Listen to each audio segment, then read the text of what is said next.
내 마음이 교만하여 내 하나님 여호와를 잊어버릴까 염려하노라. 여호와는 너를 애굽 땅 종되었던 집에서 이끌어내시고 너를 인도하여 그 광대하고 위험한 광야 곧 불뱀과 전갈이 있고 물이 없는 간조한 땅을 지나게 하셨으며 또 너를 위하여 단단한 반석에서 물을 내셨으며 내 조상들도 알지 못하던 만나를 광야에서 내게 먹이셨나니 이는 다 너를 낮추시며 너를 시험하사 마침내 내게 복을 주려 하심이었느니라. 그러나 내가 마음에 이르기를 내 능력과 내 손의 힘으로 내가 이 재물을 얻었다 말할 것이라. 내 하나님 여호와를 기억하라. 그가 내게 재물 얻을 능력을 주셨음이라. 이같이 하심은 내 조상들에게 맹세하신 언약을 오늘과 같이 이루려 하심이니라. 내가 만일 내 하나님 여호와를 잊어버리고 다른 신들을 따라 그들을 섬기며 그들에게 절하면 내가 너희에게 증거하노니 너희가 반드시 멸망할 것이라. 가정에 사랑하는 외아들이 군대를 갔습니다. 어머니가 그 아들이 너무나도 사무치게 보고 싶어서 아들이 쓰던 그 침대에 조용히 누워봤습니다. 너무 따뜻한 거예요. 아들의 냄새가 아직도 나는 것 같아서 이제 아들에게 편지를 씁니다. 보고 싶은 아들아, 오늘따라 네가 많이 그립구나. 내 생각이 나서 네 침대에 누워봤는데 너의 체온을 느끼는 것처럼 이 침대가 아주 따뜻하구나. 보고 싶다 아들아. 이렇게 편지를 썼어요. 몇 주 뒤에 아들한테 편지가 왔습니다. 보고 싶은 어머님, 내 침대가 따뜻한 이유는 내가 입대할 때 전기장판을 안 끄고 와서 그렇습니다. 속히 전기장판을 꺼주십시오. 보고 싶습니다 어머님. 휴가 때 뵙겠습니다. 여러분, 누군가를 사랑하고 그리워하며 또 만날 날을 기다리며 산다라는 것은 참 감사하고 축복입니다. 오늘은 추수감사 주일입니다. 서양 격언에 이 세상에서 가장 가르치기 어려운 수학은 하나님께 받은 복을 헤아려 보는 것이다 라고 얘기를 합니다. 얼마나 감사를 잃어버렸으면. 여러분, 우리가 이렇게 추수감사절을 맞이하여 여러분 하나님께 무엇이 감사합니까? 라고 물어본다면 선뜻 대답이 나오지 않는 이유는 우리 안에 감사할 이유가 일이 없기 때문이 아니라 내 안에 감사 불감증, 내 인생의 고질적인 병이 뭐냐면 감사 불감증입니다. 하나님이 채워주시고 하나님이 기회 주시고 하나님이 소망과 또 하나님이 우리에게 삶의 안정감과 넉넉함을 주셨음에도 불구하고 당연한 것으로 여기며 감사할 줄 모르는 인생의 고질병 감사 불감증. 여러분, 이 감사 불감증은 내 정서적인 질병이기도 하지만 영적인 질병입니다. 하나님 앞에서 교만한 자는요, 나의 나됨은 내 실력이라고 내 능력이라고 그렇게 깨닫는 자는 절대 하나님께 감사를 할 수가 없는 것입니다. 여러분, 태어날 때부터 양팔이 없고 양다리가 없는 사지절단증이라는 그런 질병, 희귀한 질병으로 태어난 한 아이가 있었습니다. 그 부모는 세르비아 출신의 그 목사님입니다. 근데 이 아이가 이제 8살 정도 되었을 때 자신의 처지를 인지하고 나서 이 어린아이가 자살을 3번이나 시도합니다. 이렇게 살면 뭐하나? 여러분 생각해 보세요. 양팔이 없고 양다리가 없어요. 그냥 몸뚱아리로만 살아가는 겁니다. 이런 처지를 비관해서 이 아이가 3번이나 죽으려고 했지만 번번이 실패합니다. 그리고 그 부모가 극진한 사랑으로 이 아이를 양육하고 성장케 하여서 사회적 편견으로부터 이 아이가 상처받지 않도록 일반 학교에 보냅니다. 어머니가 손과 발이 되어서 또 이 아이가 자립할 수 있도록 이 아이를 돕습니다.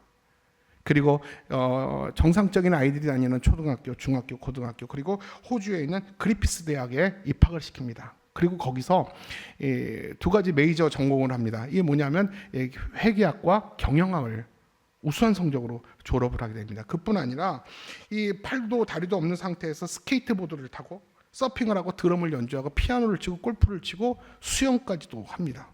여러분, 그가 누군지 혹시 아십니까? 허그라는 책을 썼던 닉 부이치치. 여러분, 이 친구를 아실 겁니다. 여러분, 저 사진이 그냥 하반신을 안 찍은 게 아니라 저게 전신입니다. 팔과 다리가 없는 사지절단증이에요. 태어날 때부터 팔과 2 다리를 잃고 태어났어요. 이 허그라는 책은 그가 그 책을 쓰고 굉장히 베스트셀러가 됐습니다. 허그라는 뜻이 뭡니까, 여러분? 허그. 포옹이지 않습니까? 끼얹는다는 게 허그 아닙니까?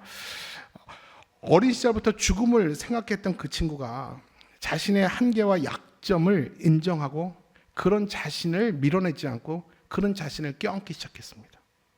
그가 예수를 믿고 나서, 인격적으로 하나님을 알고 나서, 그리고 자신을 향해서 곱지 않은 시선을 향한 세상을 향해서 허구하게 되었습니다. 그는 인터뷰에서 자주 이런 농담을 합니다. I have no arms, have no leg, have no worries 라고 말합니다. 여러분 영어 잘해 보이죠 제가? 좀 감탄 좀 해주세요. 이 말이 무슨 말입니까? 나는 팔들도 없습니다. 나는 다리들도 없습니다. 또한 나는 worries, 나는 걱정들도 없습니다. 나는 절망도 한계도 없습니다. 내가 넘어지면 다시 일어서면 됩니다. 여러분 이런 이야기를 그가 말할 때마다 인터뷰로 이렇게 웃으면서 이야기를 합니다.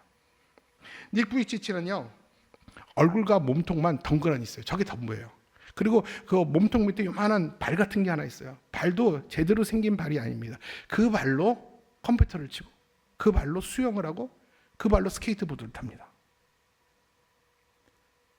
근데 그가 뭐라고 말하냐면 나는 이렇게 부족하고 연약하지만 무능하지만 항상 표정은 싱글벙글입니다.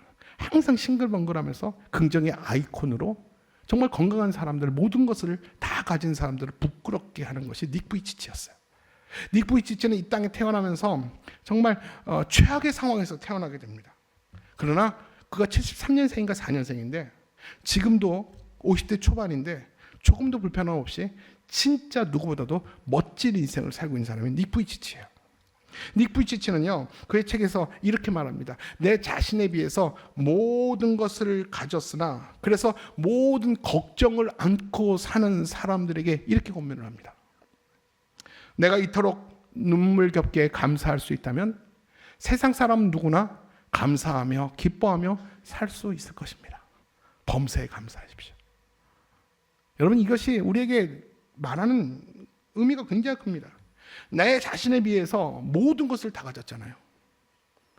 근데 내 자신에 비해서 모든 걱정을 다 안고 살아가는 여러분들 날 보라는 거예요. 나 같은 사람도 행복하고 기뻐하는데 모든 것을 가진 당신들은 왜 기쁨이 없냐라는 것이죠. 범사에 기뻐하십시오. 이렇게 얘기를 합니다. 여러분 오늘 저와 여러분이 함께 읽은 이 신명기 8장의 내용은요. 40년 동안 이스라엘 백성들을 광야에서 인도했던 모세의 설교입니다. 이제 모세가 이제 이 백성들을 40년 이끌고 이제 하나님이 허락하신 축복의 땅 가나안 땅에 이제 요단강만 건너면 바로 축복의 땅입니다. 그 축복의 땅에 가기 전에 모세는 자기 백성들에게 다시 한번 다짐을 하는 설교입니다. 이제 이렇게 말합니다. 너희들이 곧 장차 그 땅에 들어가서 물질의 풍요를 누리게 될 것이다. 물질의 풍요를 누릴 때 그 풍요에 눈이 가려서 과거의 하나님의 은혜를 잊어버리면 안 된다. 오늘 너를 여기까지 인도하신 하나님의 그 손길을 너희가 잊지 마라. 아무리 풍요해도 아무리 살만해도 하나님을 잊으면 너는 멸망한다. 이 얘기를 오늘 힘주어 이야기를 하는 겁니다. 그러면서 과거에 너희가 기억해야 될 것이 뭔가에 대해서 쭉 나열을 하기 시작하죠. 여러분 신명기 8장에 보면 그 쭉 너희가 기억하고 그 은혜가 무엇인지에 대해서 쭉 나열을 하기 시작합니다. 그러면서 하나님이 너를 광야에서 낮추시고 너를 시험했던 이유는 너희가 여호와 하나님만 의지하도록 길들이기 위한 하나님의 훈련이었다. 이런 얘기를 하게 됩니다. 그러니 하나님의 구원 앞에서 감사하며 하나님의 전능하신 손 아래서 너희들은 겸손할지어다. 오늘 이 이야기를 지금 하고 있어요. 여러분 제가 하나 여쭤볼게요. 여러분 자녀들이 혹시 결혼하신 분 계십니까? 여러분 자녀들 결혼할 때 부모의 마음은 딱 한 가지입니다. 뭡니까? 행복하게 사는 거예요. 정말 행복하게 사는 거예요. 여러분 우리의 부모는 하나님이십니다. 하나님이 우리를 이 땅에 보내시면서 우리에게 가지고 계신 소원은 굉장히 간단하고 명료합니다. 뭡니까? 이 땅에서 우리가 행복하게 살기를 바라시는 거예요. 여러분 누구나 다 행복하기를 원합니다. 여러분 제가 물어볼게요. 여러분 잘 대답하셔야 돼요. 감사가 먼저입니까? 행복이 먼저입니까? 감사해야지 행복합니까? 행복할 때 감사합니까? 여러분 이거 다시 인과관계예요. 그냥 말하시면 안 돼요. 뭐 알고 대답하시는지 모르겠지만 잘 고민하고 대답해 보세요. 내 경험을 생각해서요. 내가 감사할 때 행복한가? 행복하니까 감사한가? 여러분 맞아요. 우리가 모두 알듯이 감사할 때 무조건 행복해집니다. 행복의 원인은 무조건 감사에 있습니다. 그래서 어떤 형편에 있든지 이 감사하는 능력이 있는 사람들은 행복을 세워갈 수 있는 힘이 있는 사람들이에요. 여러분 저번 주에 제가 말씀드렸죠. 인간은 소유형의 존재가 아니에요. 많은 소유로 행복한 것이 아니에요. 많은 소유로 감사하지 않아요. 비록 소유가 적어도 내가 하나님 앞에서 내 존재를 발견한 사람들은요, 적은 소유로도, 아니 소유가 없어도 하나님께 감사할 수 있으며 그 감사로 인하여 행복할 수 있는 사람들이에요. 저와 여러분이 바로 그런 존재형의 사람들이라는 것입니다. 그래서 성경은 한결같이 우리에게 뭘 요구하는지 알아요? 많은 소유를 가지라고 말하지 않아요. 네가 원하는 것을 마음껏 가져라 그렇게 말씀하지 않아요. 성경 우리에게 뭘 얘기합니까? 감사하라. 그럼에도 감사하라. 모든 것을 감사함으로 아뢰면 하나님의 평강이 너희 생각과 마음을 지키시리라. 감사하라는 거예요. 행복하기를 원하세요? 여러분 이 땅에서 정말 세상에 줄 수도 없는 알 수도 없는 행복을 누리고 싶으세요? 여러분 감사하십시오. 그럼에도 불구하고 감사하십시오. 그러면 행복의 세상이, 행복의 문이 여러분에게 열리게 될 줄 믿습니다.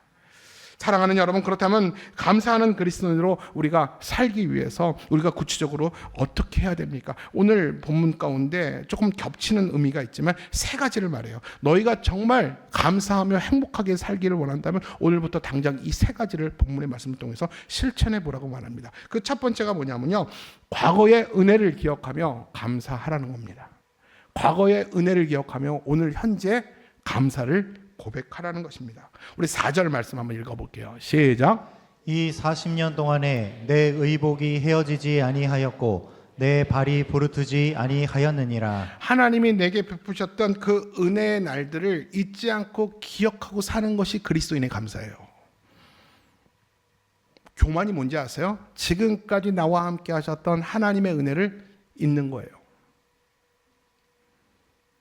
뭐가 겸손이고 뭐가 감사합니까? 지난 시간 나와 함께 했던 은혜의 날들을 내가 기억하는 거예요. 그리고 그 은혜 하나하나를 내가 잊지 않는 거예요. 그리고 오늘 내 입으로 그 은혜를 고백해 보는 거예요. 여러분 이것이 그리스도인의 감사입니다. 저는요 내 나름대로 행복한 성도들이 매일매일을 맞이하는 행복한 루틴이 있다고 생각합니다. 여러분 매일매일 아침에 눈 뜨는 게 행복하게 싶다면 이 세 가지 루틴을 따라해 보세요. 아주 간단한 겁니다. 아침에 눈을 뜰 때 어제 지난 시간 과거에 베푸신 하나님의 은혜에 감사하는 거예요. 하나님 지난 어제 그 힘든 일, 어려웠던 일, 선택과 결정이 참 수고스러웠던 일 가운데 하나님이 날 지키셨습니다. 하나님의 은혜였습니다. 어제의 일에 대해서 내가 하나님의 은혜를 감사하는 거예요. 그리고 두 번째는 뭐냐면요, 미래의 소망을 기대하며 감사하는 거예요. 아직은 이루어지지 않았지만 하나님께서 이루어 주실 줄 나는 믿습니다. 그 미래에 대한 소망을 가지고 내가 먼저 감사로 아뢰는 거예요. 그리고 현재 미래의 소망이 내 안에서 분명히 이루어질 줄 믿고 감사로 하나님께 아뢰는 거죠. 염려로 걱정으로 하나님께 아뢰는 게 아니라 주실 줄로 믿고 이미 주신 줄로 확신하고 내가 감사함으로 하나님께 아뢰는 거예요. 여러분 행복한 하루가 되기 위해서 세 가지 루틴이 있다고 그랬는데 이 세 가지 루틴에서 빠지지 않은 단어가 뭡니까? 감사예요. 사랑하는 여러분, 감사가 행복을 만드는 힘이 되는 것입니다. 지금도 추수감사절을 맞이하면 서양의 많은 나라들은 큰 명절입니다. 그래서 서양 명절 중에서 가장 큰 명절이 추수감사절이에요. 근데 이 서양의 국가들은요, 이 추수감사절이 되면 비상이 걸립니다.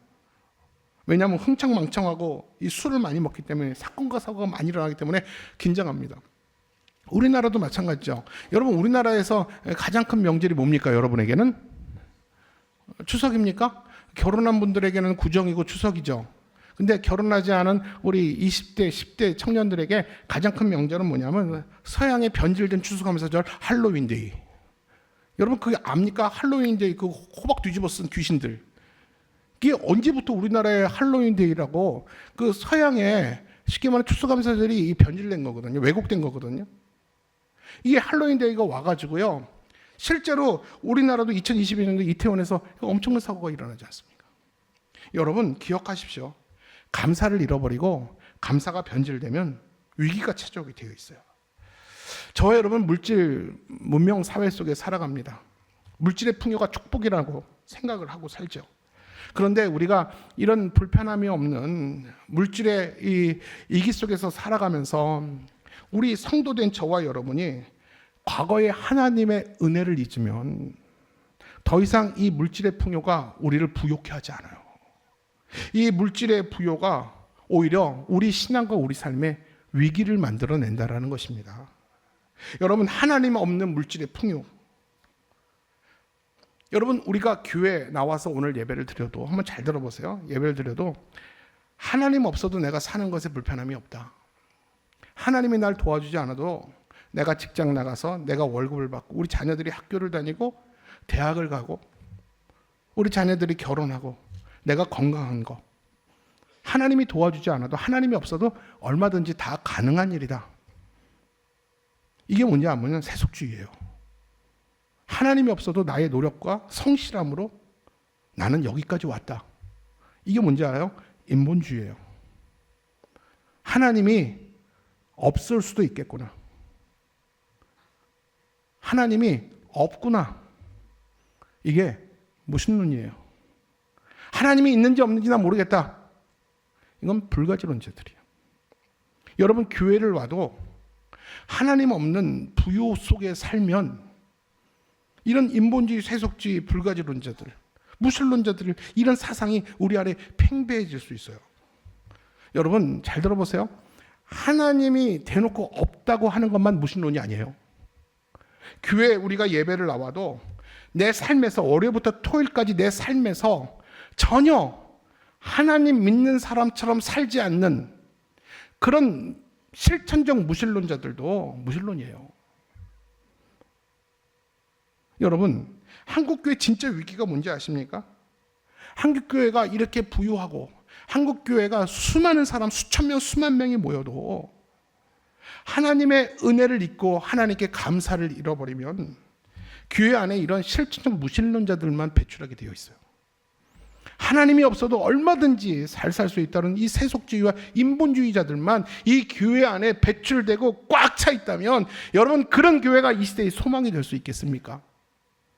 절대 그럴 수 없다는 거예요. 도대체 어디서부터 뭐가 문제입니까?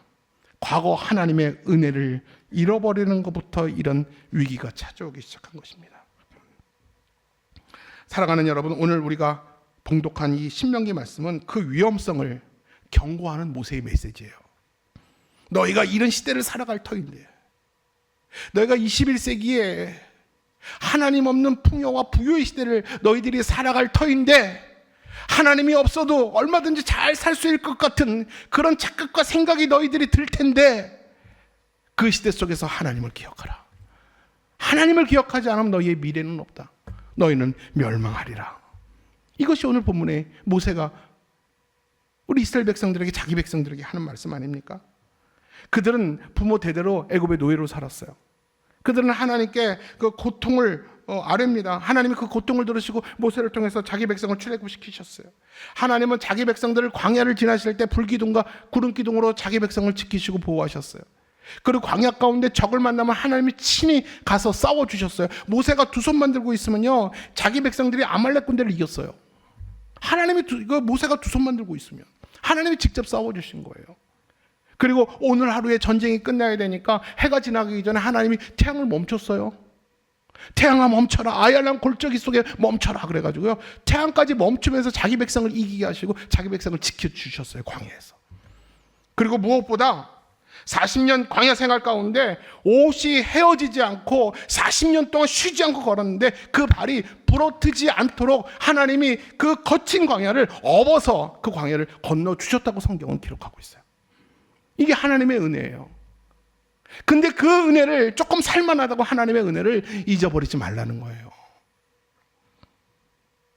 따라서 우리가 정말 감사하는 신앙인이 되기 위해서는요, 과거 하나님의 은혜를 잊어서는 안 됩니다. 오늘 여러분 이 자리까지 이천에서 우리 이천 신화교회 사랑하는 가족들이 함께 신앙생활 할 때까지 힘들고 어렵고 위기도 있었지만 여기까지 인도하신 분이 누구십니까? 예수 그리스도. 그분의 은혜를 잊지 않을 때 비로소 내가 오늘 감사를 고백할 수 있다는 거예요. 두 번째로 우리가 감사하는 그리스도인을 살기 위해서 필요한 것이 뭐냐면 한번 같이 읽어볼까요? 같이 읽을게요. 시작. 과거 하나님의 인도를 깨달으라. 그리고 오늘도 그 인도를 받으며 감사하며 살라. 내비게이터 출판사에서 한 권의 책이 나왔는데 하나님의 인도를 경험하라 라는 책이 있어요. 그 책에서 이런 내용이 있습니다. 내비게이터 선교회 국제 선교를 담당하는 아임스 목사님이 계셨는데 그분이 미국 시카고에서 이제 강의를 하고 비행기를 타고 캐나다 토론토까지 가야 되는데 강의 일정이 늘어지면서 비행장에 시카고 비행장에 출발 5분 전에 도착했습니다. 여러분 아시겠지만 그 해외를 나가려면 2시간 전에 3시간 전에 와서 짐을 붙이고 수속을 기다리잖아요. 근데 5분 전에 도착했어요. 이건 못한다는 거와 똑같아요. 근데 내가 안 가면 토론토에 안 가면 강의가 일정이 무너지기 때문에 꼭 가야 돼요. 근데 5분밖에 안 남았어요. 탑승구에는 수많은 사람들이 기다리고 있어요. 어떡할까 막 발을 동동 구르고 있는데 어떤 제복을 입은 어떤 남자분이 다가오면 선생님 뭘 도와드릴까요? 예, 제가 저 비행기를 타야 되는데 5분밖에 안 남았습니다. 선생님, 제가 도와드리겠습니다. 저를 따라오세요.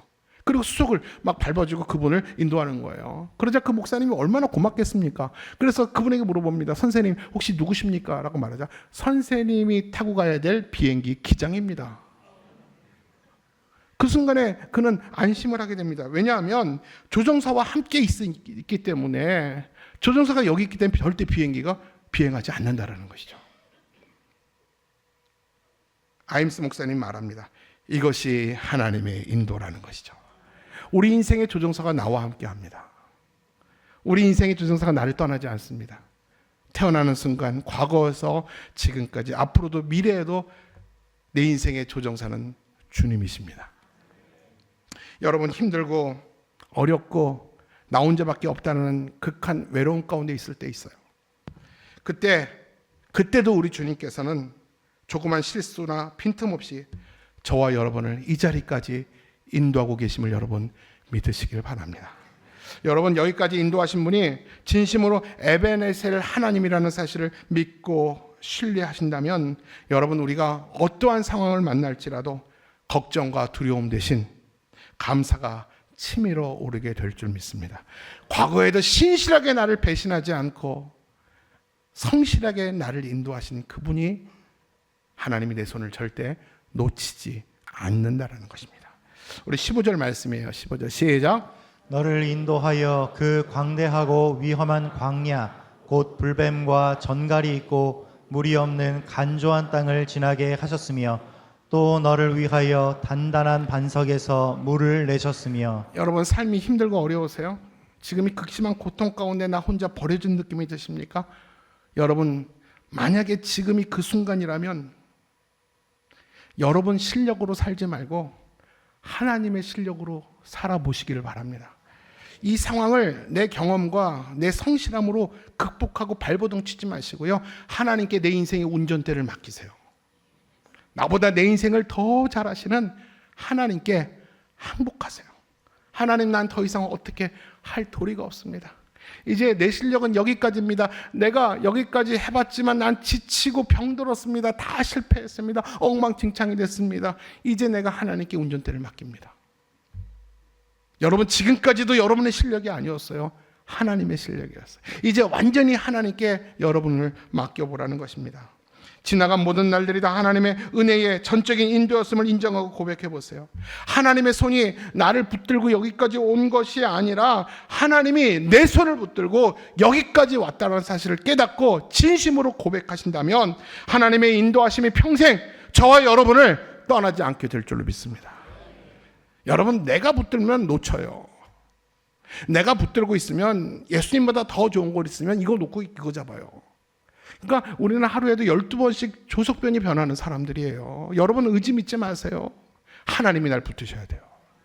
하나님이 날 붙드시면 절대 놓치는 법이 없는 줄 믿습니다. 마지막 세 번째로 감사하는 그리스도인으로 살기 위해서 우리에게 필요한 것이 있다면 세 번째 뭐냐면 같이 볼까요? 같이 읽을게요. 시작. 평생 하나님의 능력을 고백하며 감사하며 살라. 1521년에 독일의 보름스라는 지역에서 종교회의가 하나 열리게 됩니다. 로마 황제 카를로스 5세가 그 당시 황제였는데 이 마틴 루터가 95개조의 방방문을 주장했잖아요. 그것을 철회하라는 압박하는 종교회의입니다. 그래서 이 교황과 교주들이 그 권세를 가진 자들이 종교의 권위를 가진 자들이 그를 불러다가 위협을 하고 있었어요. 결정적인 순간에 루터는 자기 입장을 말하기 위해서 그 자리에 일어납니다. 그리고 자신의 신앙과 양심에 따라 철회를 거부합니다. 그리고 아주 유명한 말을 합니다. 한번 같이 볼까요? 내 양심은 하나님의 말씀에 사로잡혀 있습니다. 나는 달리 할 수 없습니다. 내가 여기 서 있습니다. 하나님이여 나를 도우소서. Here I stand. Here I stand. 내가 여기 서 있습니다. 나를 도우소서. 천만인들이 나를 두렵게 한들지라도 내가 여기 섰으니 주여 나를 도우소서. 나는 내 실력으로 쓴 거 아닙니다. 하나님의 실력으로 Here I stand. 나를 도우소서. 한 친구가 루터에게 묻습니다. 루터여, 교황과 그의 권위가 무섭지 않은가? 라고 말할 때 이 루터는 또 이렇게 말합니다. 내가 진짜 두려운 것은 교황의 권위가 아닙니다. 내 안에 나도 모르게 교만해지려는 나의 속사람이 무섭습니다. 여러분, 인생을 살면서 우리가 진짜 두려워할 것이 있다면 뭘까요? 17절 말씀은 이렇게 말합니다. 17절 시작. 그러나 내가 마음에 이르기를 내 능력과 내 손의 힘으로 내가 이 재물을 얻었다 말할 것이라. 하나님의 은혜로 지금까지 살아왔음에도 불구하고 하나님을 인정하지 않고 내가 잘했기 때문에 여기까지 왔습니다. 내가 성실하기 때문에, 남들이 쉴 때, 놀 때, 여행 갈 때 나는 쉬지 않고 일했기 때문에 여기까지 왔습니다. 이렇게 머리 드는 교만이 진짜 인생에서 무서운 거라는 겁니다. 여러분, 자수성가한 사람들이요, 예수를 믿는 경우가 많이 없어요.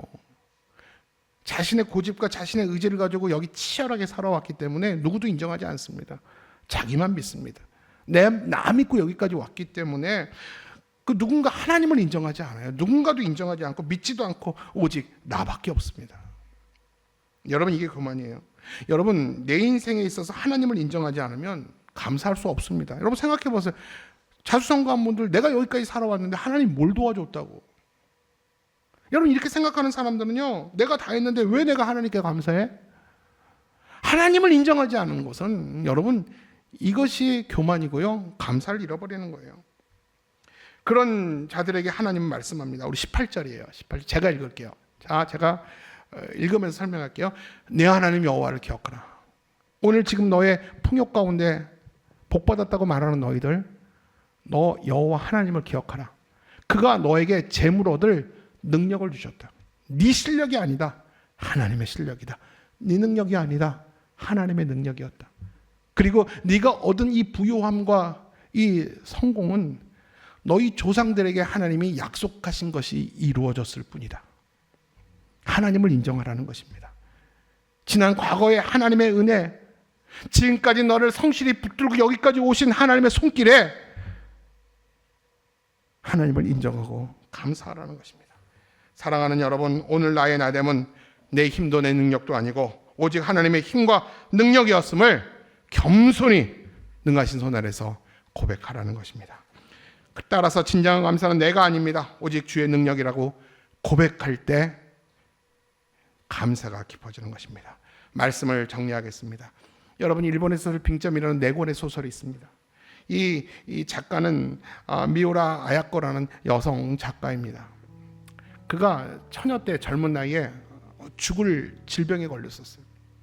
그때 한 신실한 남자 청년의 전도를 받고 그와 결혼을 합니다. 그리고 그는 굉장히 신실한 하나님의 종이 돼요. 근데 그가 이 말년에 뭐라고 말한지 아십니까? 은혜에 익숙한 것이 신앙의 적이다. 다시 말할게요. 나도 모르게 하나님의 베푸신 은혜에 익숙해져가는 것이 내 인생의 적이다. 감사의 늪이다. 내가 베푸신 은혜에 당연히 감사해야 되는데 감사를 잃어버린 것은 하나님의 은혜조차에 내가 익숙해져 버렸다. 이렇게 얘기를 합니다. 그는 그러면서 이런 얘기를 하죠. 자기가 처녀 때 질병으로 죽을 뻔했는데 어떤 청년이 나한테 복음을 전하고 그리고 병 걸린 나와 결혼을 해줬어요. 그 청년이. 그래서 눈물 나게 고마웠어요. 아침에 눈 뜨면 그 청년이 이 병든 나와 함께 옆에 누워있다는 것이 감격이었어요. 근데 시간이 가면서요, 그 고마움이 익숙함으로 바뀌었어요. 남편에게 신경질도 내고 화도 내고 미워하는 자신을 보면서 이게 하나님 앞에서 우리의 뻔뻔함인가? 그런 자신이 굉장히 밉고 회개를 했다고 말합니다. 사랑하는 여러분, 저와 여러분 모습은 어떻습니까? 우리는 베푸신 하나님의 날마다 만나처럼 매일매일 부어주시는 공기 같은 산소 같은 이슬 같은 그 하나님의 은혜조차에도 우리가 얼마나 익숙해져 있습니까? 익숙한 나머지 감각이 없이 살아갑니다. 제가 아주 유치한 얘기 한번 드릴까요? 유치한 얘기. 여러분, 당연하지만 없으면 안 되는 게 공기죠. 우리가 공기에 대해서 세상 고마워하거나 감사하지 않아요. 왜냐하면 모든 일반 은총이기 때문에 모두에게 다 있기 때문에. 근데 그 가치가 언제 소중하게 느껴지는지 아십니까? 공기가 없어지면 알아요. 저는 가끔 지옥을 경험합니다. 저는 사우나 들어가서요, 진짜로 이것도 이렇게 힘든데 사우나는 내가 문 열고 나가면 되는데 지옥이 얼마나 뜨거울까? 막 절로 은혜가 돼요. 여러분, 공기도 마찬가지예요. 여러분, 한번 30초만 숨을 한번 멈춰 보세요. 그리고 공기를 그리고 숨을 쉬어보세요. 이 공기가 얼마나 내게 소중한 건지. 이게 없어서는 안 되는 것인데, 여러분, 공기에 대한 고마움이 있습니까? 감격이 있습니까? 너무 익숙하잖아요. 너무 무감각하잖아요. 그것이 하나님의 은혜 가운데 살아가는 내가 아닌가. 여러분, 올 한 해 너무 치열하게 힘들게 살아오셨어요. 그럼에도 불구하고 우리를 애워싸는 하나님의 은혜가 더 컸어요. 근데 그 은혜를 모르고 살잖아요. 있는 것보다 없는 것, 남과 비교하면서 하나님께 원망하고 불평하고 여기까지 왔잖아요.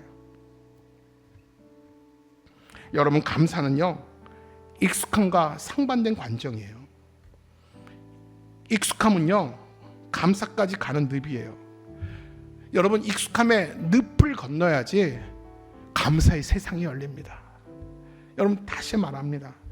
은혜가 부족한 게 아니에요. 하나님은 은혜를 넘치도록 주셨어요. 과거부터 현재까지 미래까지 하나님은 계속해서 기장이 우리를 떠나지 않고 나를 도와주는 것처럼 그 은혜가 날마다 내 곁에 있는데 내가 익숙함으로 그 은혜를 느끼지 못할 뿐입니다. 익숙함을 넘어야지만 감사의 세상이 열립니다. 따라서 우리의 익숙함의 늪을 건너야 하는 방법은 오늘 제가 말씀드린 것처럼 순간순간 과거의 은혜를 기억하며 오늘을 여러분의 입을 열어서 감사합니다. 의지적 결단으로 감사합니다. 다 감사합니다. 모든 것이 감사합니다. 내가 병들어도 감사하고, 내가 가난해도 감사하고, 내가 소유를 얻지 못해도 감사하고, 내 아들이 공부 못해도 감사하고, 모든 것이 감사합니다. 과거에도 인도하신 것처럼 미래에도 인도하실 그 하나님을 내가 감사합니다. 그리고 하나님의 능력으로 모든 것이 되었음을 믿고 앞으로도 하나님의 실력으로 내 인생을 하나님이 주관해 가실 것도 나는 믿고 감사합니다. 이렇게 감사함으로 하나님께 아뢰면 그리스도의 평강이 여러분의 생각과 마음을 지키실 줄로 믿습니다.